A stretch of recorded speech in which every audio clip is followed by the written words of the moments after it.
प्रस्तुत है क्षेत्रीय समाचार एकांश का कोविड-19 पर विशेष कार्यक्रम। आपके साथ मैं पंकज सनवाल खुलबे। श्रोताओं, देश में कोविड रोगियों के स्वस्थ होने की दर 83.3% से अधिक हो गई है।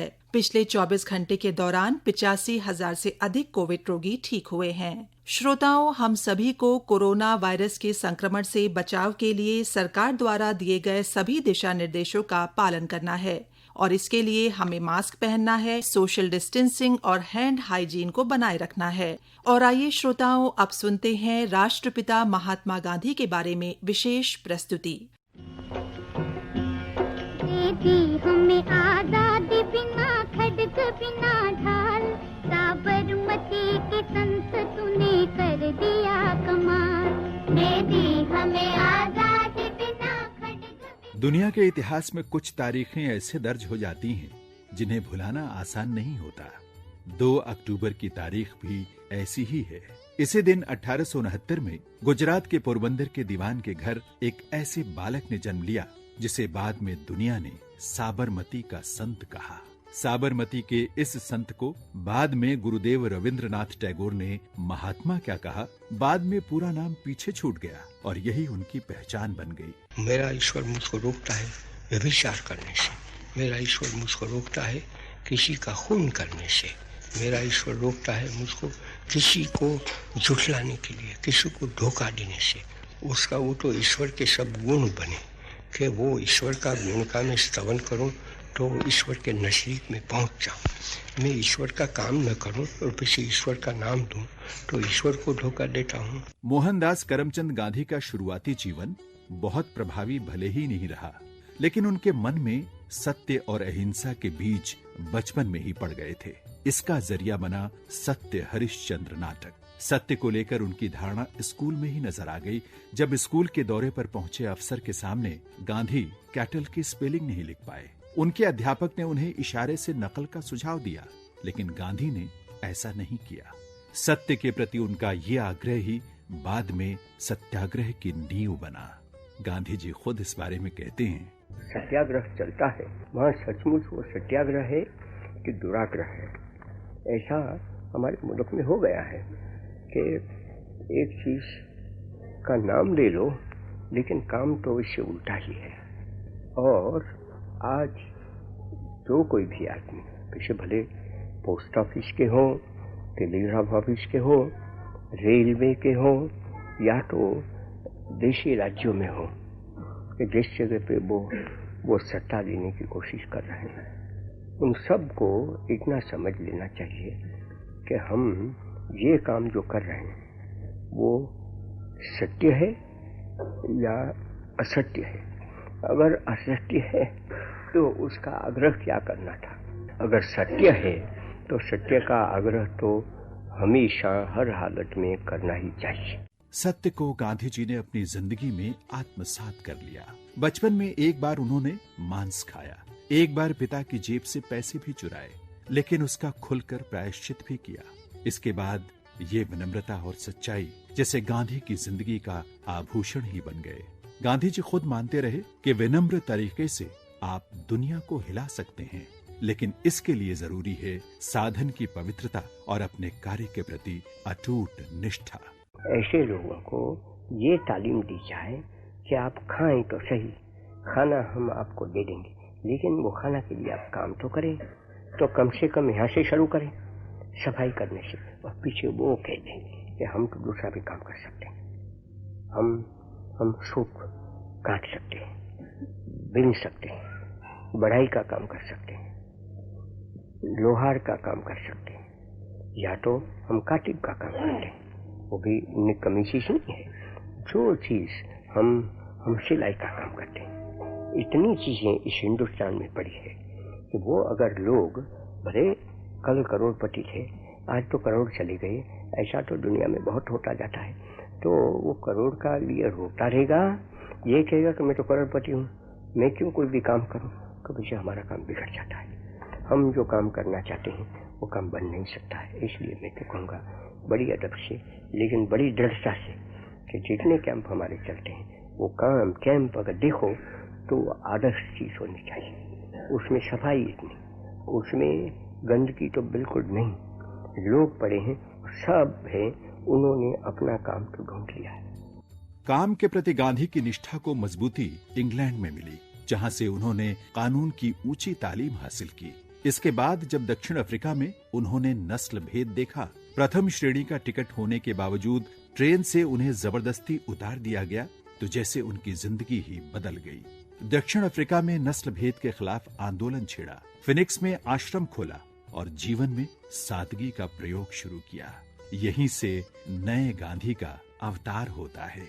और कोई पूछे कि आप लोग किससे डरते हैं, तो कहें कि हम तो किसी से नहीं डरते हैं। एक ईश्वर पड़ा है, वहां पड़ा है और हमारे दिल में पड़ा है। हृदय आकाश में पड़ा है और इस आकाश में पड़ा है, उस ईश्वर से हम डरते हैं। दक्षिण अफ्रीका का अनुभव और सत्य के प्रति आग्रह गांधी जी को भारत लौटने के बाद काम आया। जब 1917 में वे नील किसानों के अत्याचार को देखने चंपारण पहुंचे, वहां अंग्रेजों के अत्याचार ने उन्हें इतना विचलित किया कि वे अपने को रोक नहीं पाए और अंग्रेजी अत्याचार के खिलाफ आंदोलन छेड़ दिया। इसके चलते उन पर राजद्रोह का मामला चला। उन्हें माफी मांगने के लिए अंग्रेज जज ने कहा, लेकिन गांधी ने माफी की बजाय सजा स्वीकार की।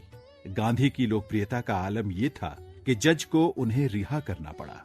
इसके बाद ही उन्हें महात्मा के तौर पर जाना गया। যদি তোর ডাক শুনে কেউ না আসে তবে একলা চলো রে।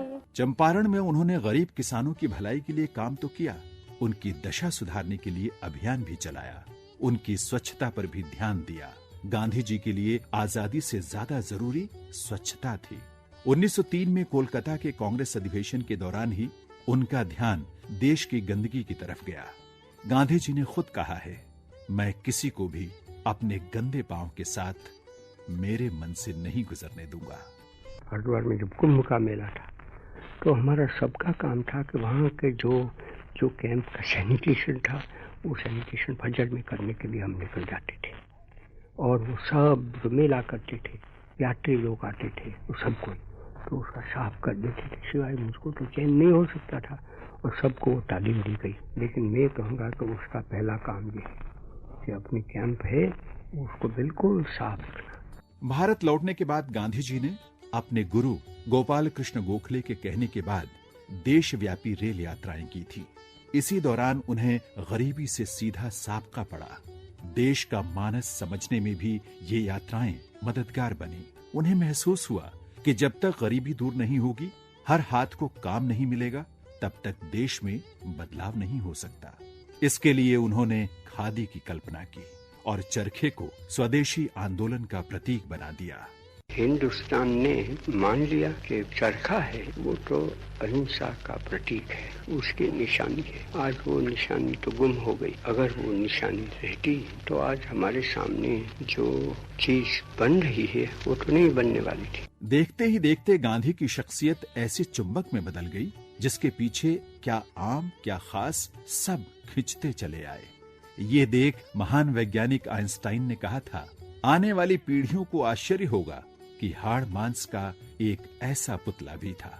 दरअसल गांधी जी ने सत्य, अहिंसा और अपरिग्रह को अपनी जिंदगी में ऐसे आत्मसात किया कि उनका जीवन खुली किताब बन गया। उन्होंने खुद कहा है, भविष्य इस बात पर निर्भर करता है कि आज आप क्या कर रहे हैं। इसी दम पर उन्होंने भावी भारत के स्वराज का सपना देखा। मेरी व्याख्या के स्वराज में तो हम एक दूसरे को भाई भाई समझकर बैठे। हमारे दुश्मन कौन हो सकते हैं? क्या हमारे भाई दुश्मन होंगे? मुसलमान के दुश्मन हिंदू सिख और हिंदू और सिख के दुश्मन मुसलमान, या तो उन दोनों के सिख पीछे ख्रिस्ती या तो पारसी यहूदी, कोई भी हिंदुस्तान के हो, ऐसे कैसे दुश्मन हो सकते? हम तो दुनिया में किसी को दुश्मन बनाना नहीं चाहते, हम किसी के दुश्मन बनना नहीं चाहते। स्वाधीनता को लेकर गांधी जी की ये धारणा आज भी प्रासंगिक है। वे कहते हैं, जब से कोई महिला रात में सड़कों पर स्वतंत्र रूप से चलने लगेगी, उसी दिन से कह सकते हैं कि भारत ने स्वतंत्रता हासिल कर ली है। गांधी जी का मानना था कि बिना गांवों के विकास के भारत में बदलाव नहीं लाया जा सकता। वे कहते हैं, कानून तो ये कहता है, सच्चा कानून, कि अगर पंचायत राज है, लोगों के नाम से ही राज चलता है, लोगों के काम से ही इलाज चलता है, तो लोगों के पास से पैसा तो लेना पड़ेगा, लेकिन वो पैसा लेते हैं उससे 10 गुना उनके घर में जाना चाहिए। भारत की पहचान सदियों से कृषि प्रधान देश की रही है। चंपारण में किसानों की दुर्दशा को लेकर उनके मन में जो पीड़ा हुई वो ताजिंदगी रही। इसीलिए किसानों की हालत को सुधारने को लेकर उनका अपना विशेष नजरिया था। किसानों को पूरा दाम न मिले या तो बहुत कम दाम मिले, तो ऐसा तो होना नहीं चाहिए। तो किसानों को ज्यादा दाम दें, वो तो मैं समझ सकूंगा, और वो किसानों को ज्यादा दाम देते हैं, इससे कोई दाम बढ़ता है, वो तो दूसरी बात हो गई। तो ये तो विशेष शुद्ध कोड़ी की बात हुई, सच्चा हिसाब करने की बात हुई, तो हिसाब सच्चा करें और हिसाब बता दें कि देखो इतना तो किसानों को मिला है और इसमें कोई दूसरा खा नहीं सकता है, सीधा किसानों की जेब में चला जाता है। आजाद भारत के लिए गांधी ने जो सपना देखा था उसमें उद्योगपतियों का भी अपना स्थान था। गांधी जी उद्योगपतियों से भी खास उम्मीद रखते थे। मैं ये कहूँगा जितने फैक्ट्री ओनर से उनका सबका ये परम धर्म हो जाता है कि वो आपस में मिलकर ऐसा करें कि जिससे सारा हिंदुस्तान देखें कि नहीं, वो तो आज हमको आज़ादी मिल गई है, तो आज़ादी में तो हम शुद्ध कोड़ी ही कमाएंगे और आज़ादी में हम लोगों को दगा नहीं देंगे। ब्रिटिश साम्राज्यवाद के खिलाफ गांधी ऐसी आवाज रहे जिसकी एक अपील हर भारतीय के दिल में उतर जाती थी, लेकिन रेडियो से अपनापा बनाने में उन्हें झिझक रही। लेकिन बंटवारे की आग से झुलसकर भारतीय धरती पर छांव तलाश रहे शरणार्थियों से संपर्क करने के लिए उन्हें रेडियो ही बड़ा सहारा नजर आया। इस सिलसिले में उन्होंने 12 नवंबर 1947 को आकाशवाणी से ये संदेश दिया था। जिस जगह पे हिंदुस्तानी लोग पड़े हैं वहाँ सब इंतजाम कर लिया कि वो मेरी आवाज पहुँच जाए। ये तो एक खूबी है, ईश्वर की एक गति बड़ी गहन गति पड़ी है, तो इस तरह से ऐसा आवाज वो सब जगह पे पहुँच जाए, वो कोई छोटी बात नहीं है। तो वो सब मैंने देख लिया और कहा कि यहाँ से बोलो, तब तो यहाँ से जो बोलता हूँ उस आवाज की शक्ति है उससे आधी और बढ़ जाती। तो मैंने कहा कि बड़े वही अच्छा है, तो चलो मैं वहाँ चला जाऊँगा। तो चला गया, तो वहाँ भी उन लोगों को मैंने दीपोत्सव मनाने का कहा है, तो जो मैंने आपको यहाँ कहा है वो भी उनको सुनाया। गांधी के संदेशों की इस ताकत को सरदार पटेल ने भी स्वीकार किया। 1928 के बारडोली सत्याग्रह के दौरान पटेल ने कहा था, मुझे विश्वास है कि इस रास्ते पर जो हमें गांधी जी ने बताया है उसी पर चलेंगे तो हमारी जगह दुनिया में ऊंची होगी। मैं आज तो ये आपको कहने के लिए आया हूं कि जो पुराना हिंदुस्तान जिसके लिए कभी कभी हमें शर्मिंदा होना पड़ता है कि इतनी सदियों तक हम गुलाम रहे, लेकिन आज जो हम आजाद हुए हैं वो आजाद हिंदुस्तान के सुपुत्रों का एक कर्तव्य है कि इसको फिर गुलाम बनने न दे।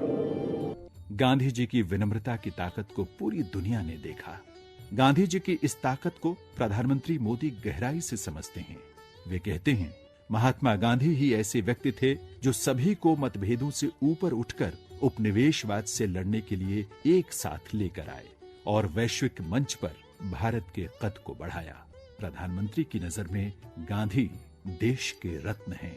2 अक्टूबर हम सबके लिए पवित्र और प्रेरक दिवस होता है। यह दिन माँ भारती के 2 सपूतों महात्मा गांधी और लाल बहादुर शास्त्री को याद करने का दिन है। पूज्य बापू के विचार और आदर्श आज पहले से कहीं ज्यादा प्रासंगिक है। महात्मा गांधी का जो आर्थिक चिंतन था, अगर उस स्पिरिट को पकड़ा गया होता, समझा गया होता, उस रास्ते पर चला गया होता, तो आज आत्मनिर्भर भारत अभियान की जरूरत ही नहीं पड़ती। इतिहासकारों का मानना है, ताकत के दम पर भारत को आजाद नहीं कराया जा सकता था। वो सत्य, अहिंसा और असहयोग के औजार ही थे जिन्होंने अंग्रेजों को हिंद को छोड़ने के लिए मजबूर कर दिया। गांधी जी कहा करते थे, ये हथियार उनके खोजे नहीं हैं, भारतीय परंपरा में पहले से ही ये मौजूद हैं, बस मैं उन्हें सिर्फ याद दिला रहा हूँ। जिंदगी की हर समस्या का समाधान गांधी के विचार हैं। दुनिया में जब तक असमानता रहेगी, गरीबी रहेगी, ताकतवर कमजोर पर अत्याचार करता रहेगा, गांधी के विचार प्रासंगिक बने रहेंगे।